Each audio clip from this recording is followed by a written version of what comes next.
Alrighty, hey guys, welcome back to another video that has to do with the snowballing thread. We're going to go over a couple more pages. I think we're just going to finish it off. I don't think there's anything on page 62. But previously, we've gotten a lot of information from this thread, and I think we're going to keep getting information from this thread. But yeah, last video that we did on this thread, we talked about noble troops. We talked about faster rating coming very soon to the game, and a lot more. And you can probably find that on my channel probably from a day ago. I'm going to upload these day by day. But yeah, we got a lot more dev replies right over here. We're going to see what other changes we're going to see in 1.5.9. I already see 1.5.9 mentioned a couple times. So good stuff. We're going to see what they have to say. And without further ado, I'll link this down below. And let's get right to it.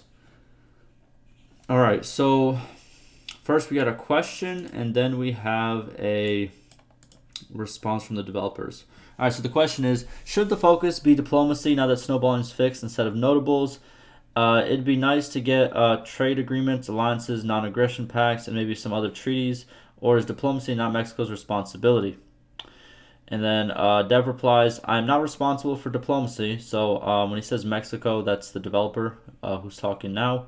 And he states, I'm not responsible from diplomacy elements of game. I just wanted to help war/peace calculations since 1.4 because it had problems and get involved in this stuff. Then also tried to make world more balanced. Snowballing problem. There it is. He picked up the torch. I already have these responsible areas such as economy, for village and caravan, determining prices and transfer of trade goods, campaign AI, army/party AI, determining/balancing formulas for settlement variables such as hearth, militia, prosperity, and food, item production and consumption mechanics, NPC horse/food buying systems. Jesus Christ, man is in charge of a lot. Upgrading troop mechanics, determining loot from battles, recruitment system for parties, NPC clans financial agreements, NPC clans garrison management, raid/siege process at campaign map, bandit and infested hideouts distribution, defections/changing faction of mercenary/noble clans, desertion from parties. In summary, I am responsible from sandbox world generally, but it does not include diplomacy. Okay, so he states he's involved with a lot of mechanics that have to do with the map and just overall the sandbox. But diplomacy is not his, what do you call it? What's the metaphor? His wheelhouse? That's not the metaphor. You know what I'm talking about. It's not his responsibility. Now he states, now currently adding wage limit slider and AI behavior selection Dropbox for each clan, including garrison parties. Unfortunately, it will be ready at 1.5.10. What's with sticking to 1.5? Why aren't we moving on to like 1.6? You know what I mean? What in the world? We're going to get a 1.5.10? I don't mind. It doesn't matter. It's just a number, but weird. Is this the last one they want to have? Do they want 1.6 to be like the final maybe? I don't know. So he says that wage limit sliders and AI behavior selection Dropbox, which is pretty much you choose how AI behaves on your side, how your clans behave, whether they're aggressive, defensive, or you let them choose. That's pretty much what we're getting. We're not getting any targeted kind of behavior like, hey, go attack this element or go defend this element, but we are going to get some general things that we can implement, which I think is fine. Not 1.5.9 because final design decided and UI was ready for after 1.5.9 test started. Oh, so the 1.5.9 tests have started. This was on Monday, and today is already Saturday. So we're probably going to get 1.5.9 sometime right before February ends, if I'm not mistaken, if the tests do all right, right? So I can start this feature new. Okay, that's why I'm focused on how we can improve recruitment in last week. It can affect gameplay positively, and it's my area. So if there will be diplomacy developments, you will need to wait from its first approved from top, then implemented by other devs. There it is. But we got some new news.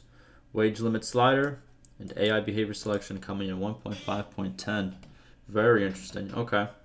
Then we have another player stating, I think that Deeper diplomacy is not in Tailwell's plan as far as I know, but I have to agree with this will be great. More evolved diplomacy is what most would improve the game in my opinion, much more than other features. Hopefully in a future DLC or expansion, I would gladly pay for it, especially if Mexico develops it. Ooh. Ooh. Ooh. Okay, let me read this. So developer states, Mexico states, unfortunately, these are my last 3 to 4 months here. Dang. Man got the boot. Maybe he left by himself. That's tough. I will not be here during DLC/expansion steps. I have no info about if there are plans for these. I do not know how many months game will stay more at EA, by the way. Okay, so 3-4 months is not when the game's going to come out. It's just when he's going to depart. I think this kind of has to do with some of the disagreements he had with the company, which is sad to see. He does work really hard, but, sometimes stuff doesn't work out, and, it is what it is. Hopefully people who do like his development don't try to, show some anger towards the company. Like, stuff happens. Disagreements happen, guys. It's okay. You know what I mean? It's unfortunate, but it's okay. I decided this about half a year ago. I was hoping EA to finish until end of my time here, but it's obvious EA will continue more. Okay, so bad news, but some good news. So EA is going to be pushed back more, which is good. It's good. It's a good thing. Remember, guys, that is a good thing. I will try to do as much as possible in remaining time at my responsible areas to give you better gameplay experience.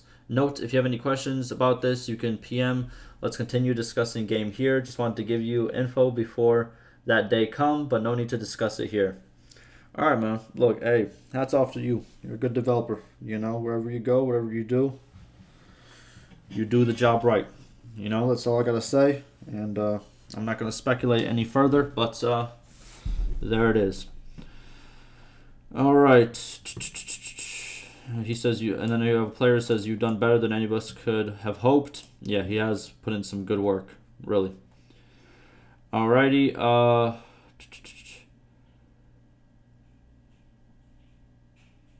Okay, so he responds, what we did is we did all here together, and we will do more remaining time. There it is. Some hugs, some damn high fives, you know what I'm saying? Some daps, alright. Cool. Everybody's happy, it is what it is. He says, I will give you a break. I will give some break after Tail Worlds, but if I decide to do something in the future, I will find you. Oh, man. Tag team. Okay. There it is. What else do we got? All right. We got, oh my God. Listen, dog, I'm going to be honest with you. I'm probably not going to read all of this.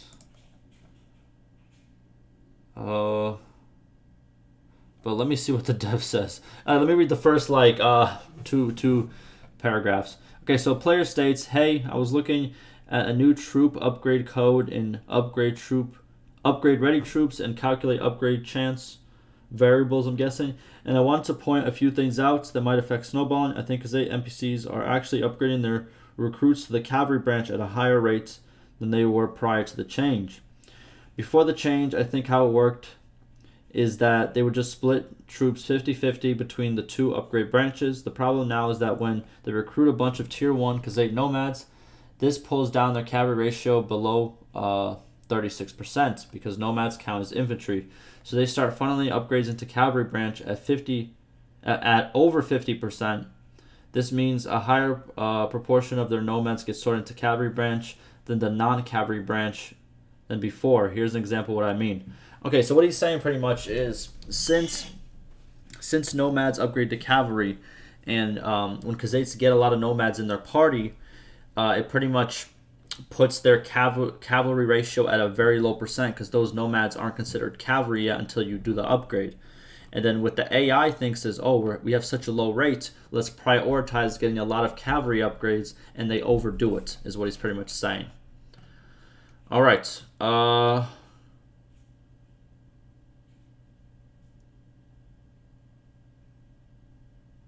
Okay, so he gives us two solutions. So first solution, only count tier 2 troops in cavalry ratio. There's no tier 1 cav troops in the game, but most non-banded tier 1 troops have the potential to upgrade into cavalry eventually. Okay, so what he's saying is just don't count tier 1 troops in that calculation when it comes to cavalry ratio. And then solution 2, allow NPCs to recruit more tavern mercenaries, specifically watchmen and scouts. This gives factions more abundant access to cavalry troops quicker, but currently NPCs don't recruit many mercenaries because there's a high gold requirement in place that only clan leaders can meet. That's true. As a side note, it seems that mercenary selection code might be bugged because it isn't spawning any troops from the scout branch on the mercenary tree that I can tell. Yeah, I've noticed that the mercenaries don't spawn as often as well. I don't know if that's by accident or if that's on purpose. But good findings, my guy. Let's see what the dev has to say.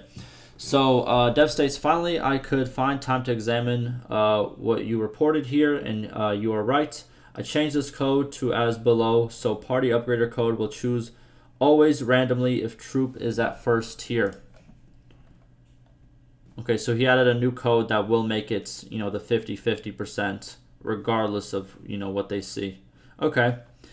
Here are the cavalry ratios from 6 different tests. One is 30-year test, which is pink. Others are 8-year tests, which are gray. Before developments, after developments, and after developments plus after fix. Okay. However, as you see, ratios change very little even after developments. Anyway, adding one line code reduces cavalry ratio by 3.5%. Others also reduced by 1% on average is better than nothing. Okay, so a small little increase. It's still a little bit above what they wanted, but it's a small little quick one line change that makes it a decrease, which I think is good. Cool. What else we got? We have another player saying, wow, I'm really surprised at how low the cavalry is for Empire. It seems like the Empire needs Bannerman's second recommendation, allowing them to recruit mercenaries for more access to cavalry. And then Dev states, yes, 8 to 9% are so low cavalry ratio for Empire. See, I told you in the past video that 8 to 9% was terribly low. I was expecting a number between 12 and 18% actually. I will examine what can be done to increase it. Recruiting more mercenary troops can help increase ratio by 1 to 2%. Yeah, I didn't think it would increase too much because mercenary troops do not spawn as often. So, yeah, there needs to be something done with that because the Empire, if you didn't know, the Empire's troops are cavalry troops. They're locked behind the elite troop tree. They're not in the regular troop tree for you to upgrade to because, recruits are easy to get, but noble and elite troops are harder to get, and that's where their cavalry is at. So it's very hard for them to actually get cavalry at a good rate. While, what do you call it? While let's say for Khazaits, for example, literally their tier 2 option after their normal, troop tree upgrade is cavalry. You can go from the nomad to a cavalry unit just like that. Super easy. And that's kind of why the huge differentiation is right there. All right. We have another player. If loot gain is going to be nerfed by 10% in the future, perhaps tax income could be buffed a little bit so the lords/players don't lose money as fast in peacetime when they're trying to maintain an army. Yeah, this is one of the things that was talked about in the previous video, that loot will be probably nerfed by 10%. Dev states, yes, if loot is reduced by 10%, taxes can be increased by 10%. Because we are in a better position now, it's snowballing problem, this can be done. Cool. So we can see an increase to taxes as well in the future. And I think that will do it. It's a little bit shorter video, but it does, conclude what we have here. Again, we're going to see some more changes when it comes to, obviously, cavalry ratios. Increases to loot. Not increases, decreases to loot, and tax increases. And let's just go back to the other page just so I can just go over all the main points here. And obviously we're going to see the wage limit slider and the AI behavior selection, which is aggressive, defensive, and just to choose what they want. That's coming soon, not in the next patch, but in 1.5.10. So very cool to see. Again, it's sad to hear the news, but again, if this was his choice, this is what he wanted to do. No need to, You know, it is what it is. You got to pick your choice in life. You got to pick your decisions. It is what it is. You know, you did a great job while he was here, and that's all that matters, you know. In life, what I've learned is, you know, you do what you do, but nothing is forever. So you move on and you keep, you know, progressing in life. That's just how it is. But, yeah, that will do it for me. Ask me any questions and concerns, and like always, stay safe.